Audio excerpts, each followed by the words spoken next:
Nangyari? Ba't nagkakagulo?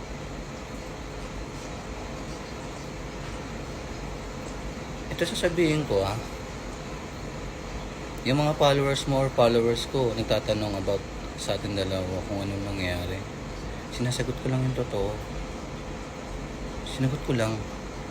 Walang masama sa sinabi ko. Hindi ako naghuhugas kamay. Hindi ako feeling pa victim dito. Oo, may mali ako. Inamin ko sa sarili ko, mali ako, iniwan kita sa ere. But, alam mo yan.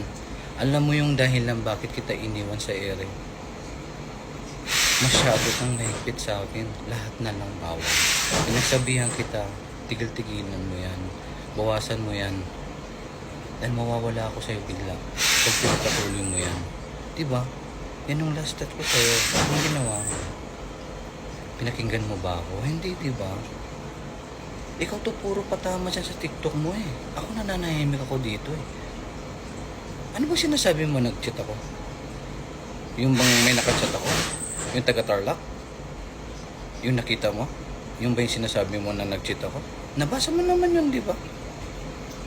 Kapampangan yun. Kung sino marunong magkapampangan dyan sa mga followers mo, ipa-translate mo. Kung may landi yun. Kung may kalandian doon sa chat. Wala akong linalandi. At higit sa lahat, hindi ako nag-cheat. Sabihin mo yung totoo. Sabihin mo sa mga followers mo yung totoong nangyari. Hindi puro kadada dyan. Parang ano. Tsaka privacy naman. Huwag mo idan sa social media. Dadaan sa social media. Tama na. Move on. Ayoko na. Ayoko na. Ay, iniwan kita sa ere kasi ayoko na. Tama na. Yan ang masasabi ko. Sa mga followers mo, sa mga followers ko, pasensya na. Ako'y nagkamali lamang. Tao lang ako. Pero hindi ako nagloloko. Hindi ako nag-cheat, hindi ako nagloko. May dahilan ako, ba't ko nagawa yun? Ba't ko nagawa, iiwan siya. Anong dahilan ko? Ayaw ko makasira ng pamilya. Dahil ang ex niya, 1 month pa lang silang hiwalay. Nung naging kami. Kawawa yung mga bata. Yung 2 bata, kawawa. Nanggugulo yung ex niya sa akin. Kung di nyo lang alam. Na-realize ko, mali ako. Bakit pinasok yung buhay niya? 1 month pa lang. Mali ako. Na-realize ko yun. Tama ba yun?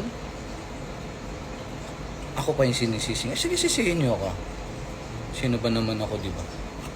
Ako yung nagsasabing totoo lamang. Hindi ako nag-cheat.